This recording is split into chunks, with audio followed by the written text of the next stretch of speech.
Content warning. Brief mentions of suicide and suicidal ideation in the section timestamped conclusion. Descriptions of burnout and depression throughout. Thank you to everyone who responded to my call for first-hand stories, and thank you too to everyone who lent their voices to read them out. They have been paraphrased for anonymity.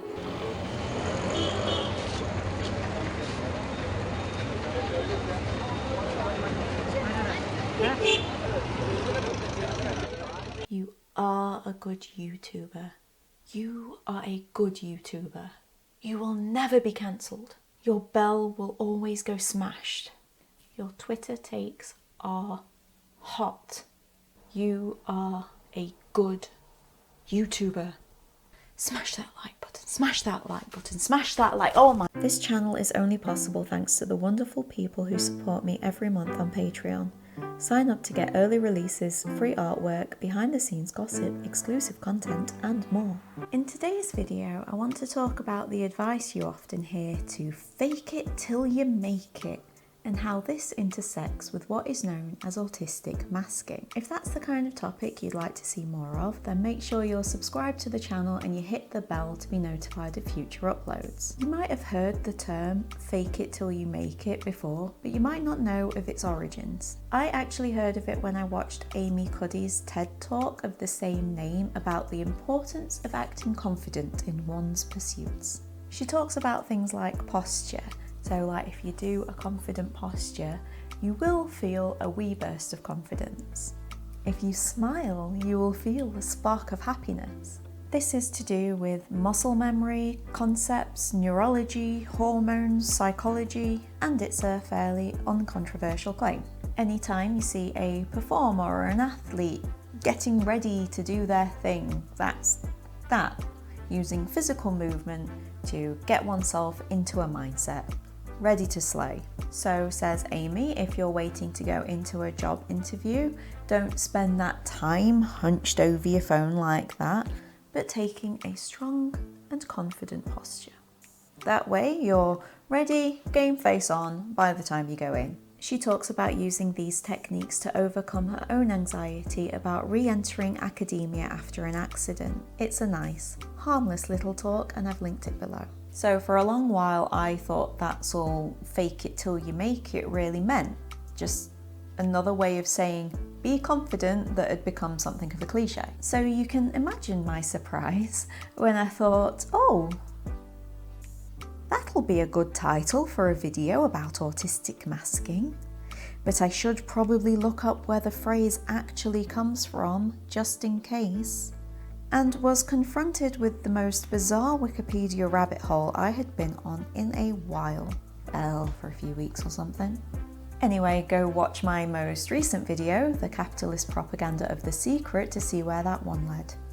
Basically, as well as being to do with aspects of positive psychology, it has its roots in the law of attraction, which is the idea that what you think about, you attract. The method of acting as if a thing is true until or to ensure that it comes true is a real self-help fave. But I feel as if everyone here can agree that there are certain things that don't just change just because you will them to. Like needing food and water and shelter from the elements to not die. Things like that. Fake it till you make it is often given as professional advice, both to people already in the workplace and those about to enter it. And look, in many ways it is pretty good advice. Nobody is born knowing anything, and we all start our working lives without knowing how to do most jobs. But this never stops recruiters from being kinda excessively demanding.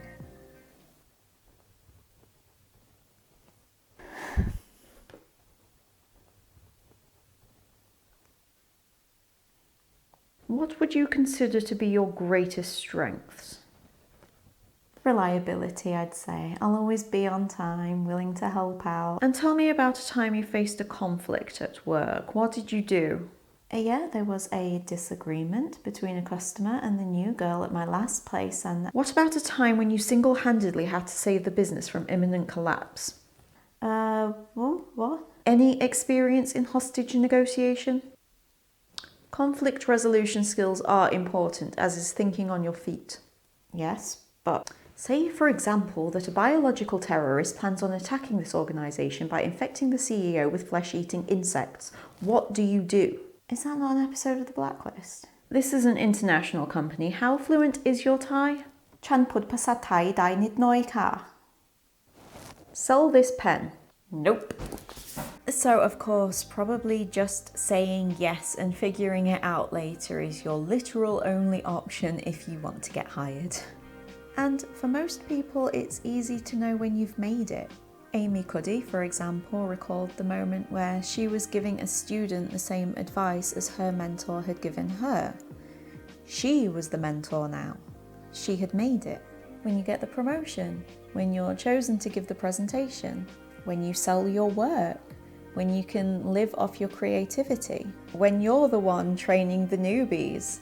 There are and need to be indicators that you are in fact no longer faking it. You're just it. But what if what you're faking isn't just your confidence in your ability to do the job?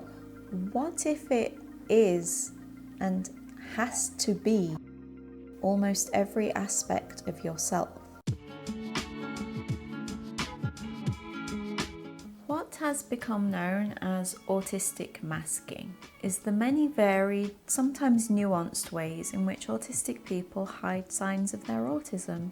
It's important to note here that many autistic people have expressed distaste with the terms masking and camouflaging, as it could kind of imply duplicity.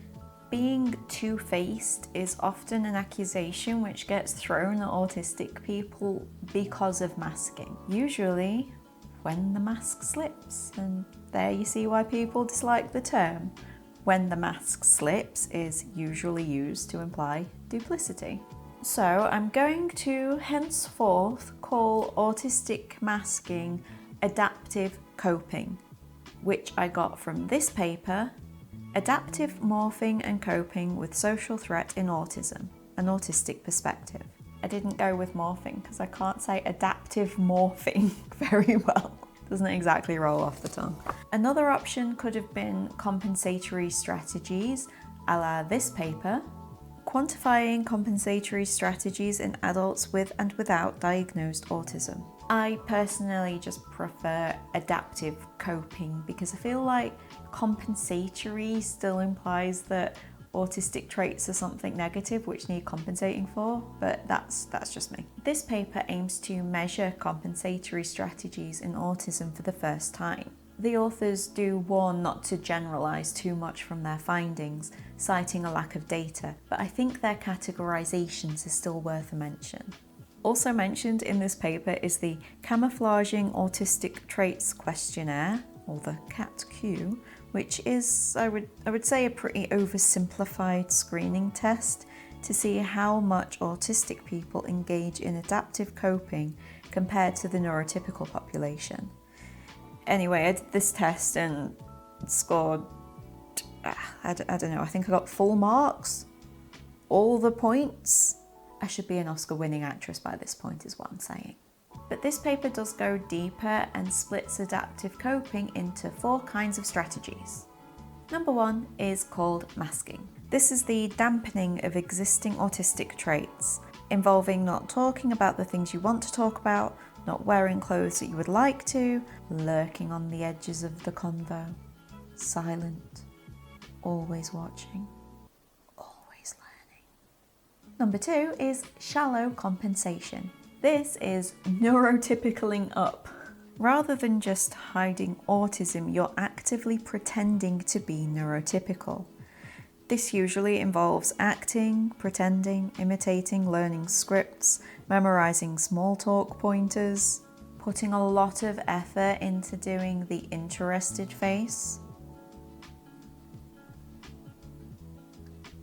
That second one is a lot more effort than the first. Monitoring and adapting every utterance, every eye movement, posture, facial expression, suppressing stims which help regulate emotions, pretending that the things which are causing you distress and pain simply aren't. Constantly trying to remember social rules which make little sense to you. Surprisingly, all that can get quite tiring. And it can sometimes give off a disingenuous or even uncanny vibe, and it can break down completely under stress or fatigue. But also, that first one ain't a walk in the park either. Masking is pretty alienating, even if it can become automatic. It may be low effort to be quiet, but it can be pretty stressful keeping your tongue well and truly bitten at all times. And if you're like me, that ends up bringing out the stims, and then people are like, are you okay? And I'm trying to lie, and I'm like, yeah. And they're like, no, you clearly are not though, what's wrong? And then I have to tell them anyway because I'm crap at lying. Number 3 is deep compensation. This is when autistic people get their deer stalkers and pipes out when they turn to their notebooks and Psychology 101 classes. Deep compensation is when autistic people actively develop strategies and put actual research into how to socialise in the appropriate way. This can be done a number of ways, from people watching, learning from TV and film, or developing an interest in psychology. And lastly, we have accommodation. The least alienating of the adaptive strategies, if you ask me. This involves changing your environment to suit your autistic needs. That could mean only applying for jobs which will accommodate you, and this is listed in the paper, and it's sometimes I think I've done subconsciously for like a decade. Live in a foreign country so that your differences are attributed to being foreign by others.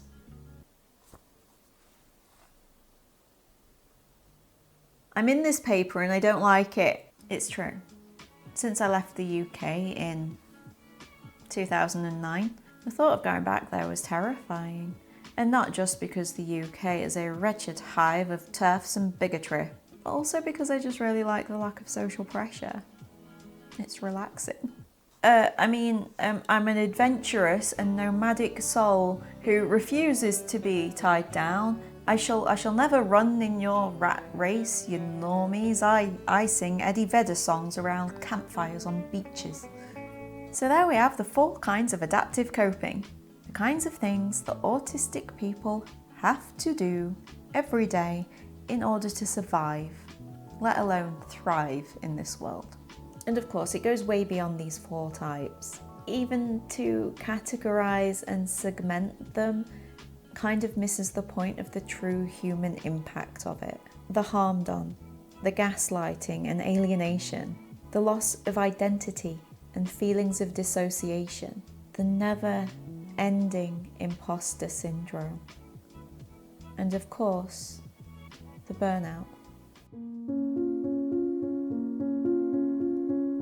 The term burnout was coined by psychologist Herbert Freudenberger while researching the psychological effects of those working in caring professions in the 70s. He described it as a state of mental and physical exhaustion caused by one's professional life. Caring professions require a great deal of what is known as emotional labour.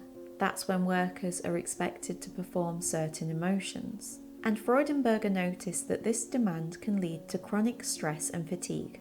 Many jobs require some level of emotional labour, especially these days, and burnout is on the rise, including in sectors where you wouldn't normally expect to see it. It is starting to be taken more seriously both by health practitioners and employers.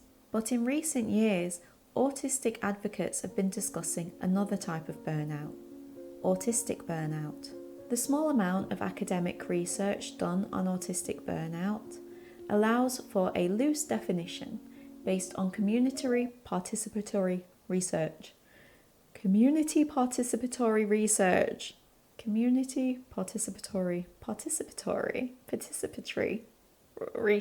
you ask the community what they think.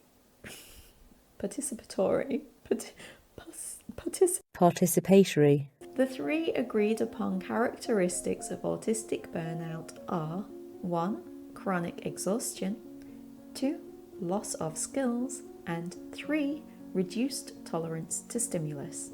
Researchers have identified that autistic burnout is distinct from the occupational burnout that we find in the wider population. This distinction lies in the way the burnout manifests as well as what causes it. For example, loss of skills might not just mean the inability to do one's job, but also to do basic things to care for yourself. Diagnosis of autism these days is based on how much support and care you need. So I'm diagnosed with ASD1, which means that I require support. Somebody diagnosed with ASD3 requires very substantial support. You get it. And so when someone is suffering from autistic burnout, their care needs can increase drastically. After hell at high school, I planned to fake it till I made it through college. I saw it as a fresh start. After 3 months, I had to drop out, and then spent 3 years struggling to take basic care of myself, let alone socialising or doing any self-improvement. There were jobs where I just couldn't bring myself to show up again. I would be stuck up all night, not able to sleep at all the day before. And even now, I have a job that's extremely flexible. I'm able to work from home, but even then, I have to use a majority of my paid time off just to compensate for overwhelm and burnout. Burnout makes me lose all ability to sleep or relax. I need time after activities to process things, and when I'm working for 12 hours a day, it's like I need 12 hours to process everything too. If this goes on for a few months, then I feel no choice but to turn to alcohol just to get some sleep. I knew I was neurodivergent after burnout took a greater toll on me than any depression, knowing that I was unable to perform anymore. A year later, and I'm still relearning how to be a person, in pain and unable to describe what is happening. All I knew was unexplainable heartbreak, such a deep and visceral pain. Executive functioning, language and verbal skills, adaptive coping skills themselves, all of these can crumble when an autistic person is burned out, and it can take years to rebuild them. You might look at me and go, "She is such an incredible communicator, really, best I've ever seen." And you would of course be entirely and without hyperbole correct. But when I'm stressed, overwhelmed or emotional, I get what is known as selective mutism, which does kind of make it seem like I'm selecting to go mute, which, no. It's a temporary inability to speak in certain situations, and it can suck. And it makes me immediately want to cry, and it only usually happens in public situations where I'm the centre of attention, so great combo. Regarding reduced tolerance to stimulus, autistic people develop strategies on top of strategies to deal with sensory stuff.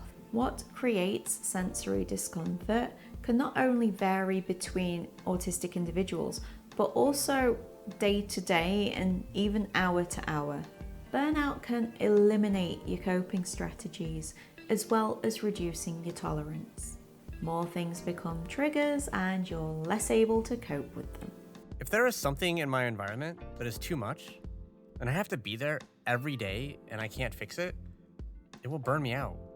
And it doesn't have to be something like sound or smell, but things like drama or arguments too. My office won open plan and I couldn't stim anymore because it would disturb my colleagues. I was having more meltdowns and panic attacks. I couldn't get rid of my earworms, and one day my brain just went pop. That day changed everything. I could no longer mask it all. None of my mechanisms worked anymore. At some point, I started getting panic attacks before getting ready to go to work. Sometimes I would have to call in sick because the mere thought of going in would be too much. One day while calling in sick, I quit instead. It makes sense now. Now I realize I was having sensory overwhelm at work, and the thought of more of this was triggering the panic attacks. And what, I can hear you ask, is the primary identified cause of autistic burnout? It's masking. Of course it's masking, that's the title. At this point, it's probably a good idea to make clear that Autistic adaptive coping is not the same thing as what most people probably do, which is presenting a different side of themselves in different situations. Like, you probably wouldn't act with your boss the same as you would with your friends. And autistic people do this too. Hey, Bobbins. Oh no, it was a trap. This is in no way the same as pretending to not be autistic. It's nowhere near as all-encompassing, draining, alienating, and painful.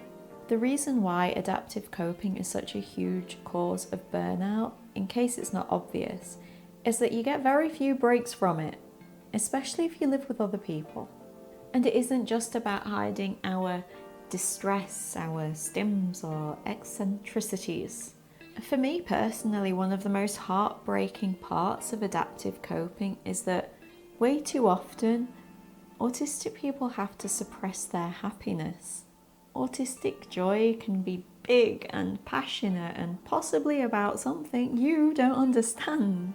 And I think it's one of the most beautiful things about autistic people. And yet it's still deemed by society as fake or childish or just too much.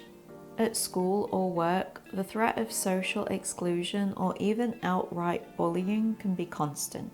Depending on who you are, even being thought of as a bit odd can risk your employability, even your freedom and safety.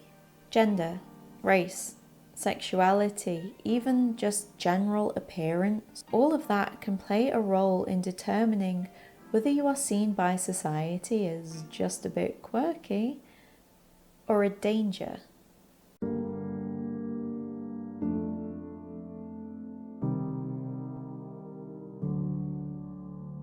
One of the leading causes of deaths of autistic people is suicide. A Swedish study based on population data found that people with ASD and no intellectual disability were on average over 9 times more likely to die by suicide. They found that females with an ASD diagnosis were over 13 times more likely to take their own lives. Suicide is one of the top 3 causes of premature deaths of autistic people. There's not nearly enough support resources out there, frankly, to deal with anyone's mental health, but there is even less for autistic people. The standard treatments out there for burnout, trauma, psychological pain, mood disorders, often they can be at best ineffective for autistic people, but at worst they can actually be further damaging.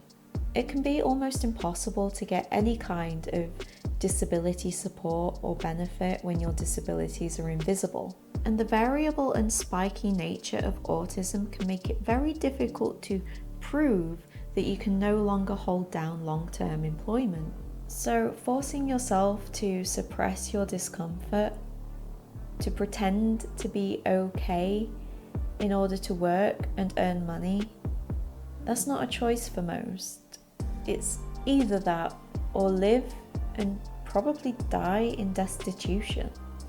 I just thought I was shy and needed to push myself more. But the more I did, the more exhausted I became. I know now I was masking. I developed physical health issues and had to stop working. It didn't help that people kept telling me, "Your job isn't even stressful." Ever since my menopause, I found my autism impossible to mask. I can just about function in society. I had to walk away from a good, well-paid career just because I could no longer fend off the bullies. Adaptive coping is absolutely necessary for autistic people to get hired and to avoid social exclusion and bullying from colleagues. Or customers.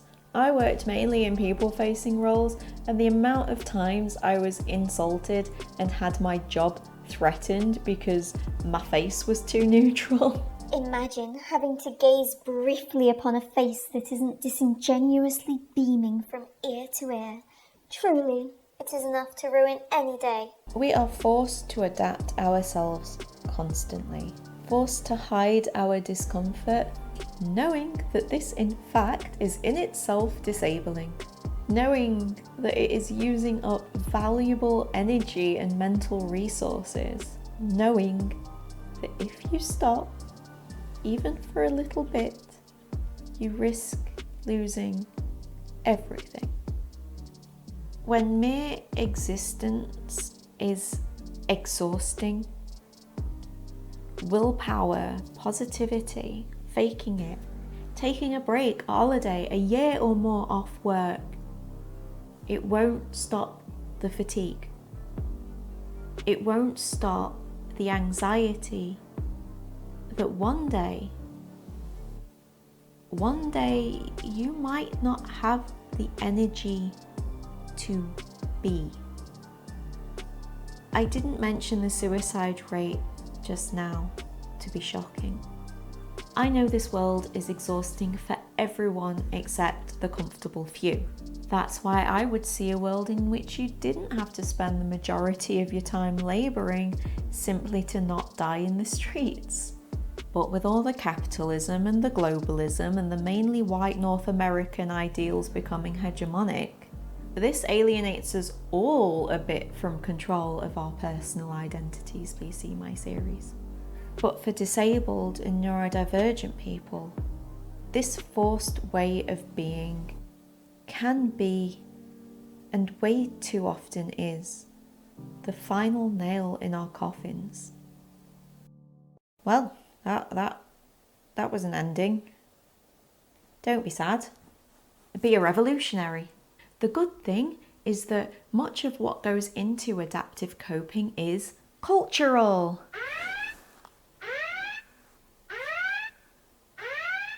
You know how extroversion is always the preferred personality trait, both by employers and also socially? I mean, that's what we're faking in order to make it in most cases, isn't it? Well, if you're nodding along to that, then chances are that you don't live in Japan or any of the other countries that actually value personal space, thoughtfulness, and keeping a cool head over potentially unjustified confidence. The point is that we can collectively choose to value and accept different personalities, different modes of communication, different expressions and behaviours, to not bully people for being weird or cringe, things like that. I didn't burn out so much when I worked jobs that allowed for me to be a bit quirky.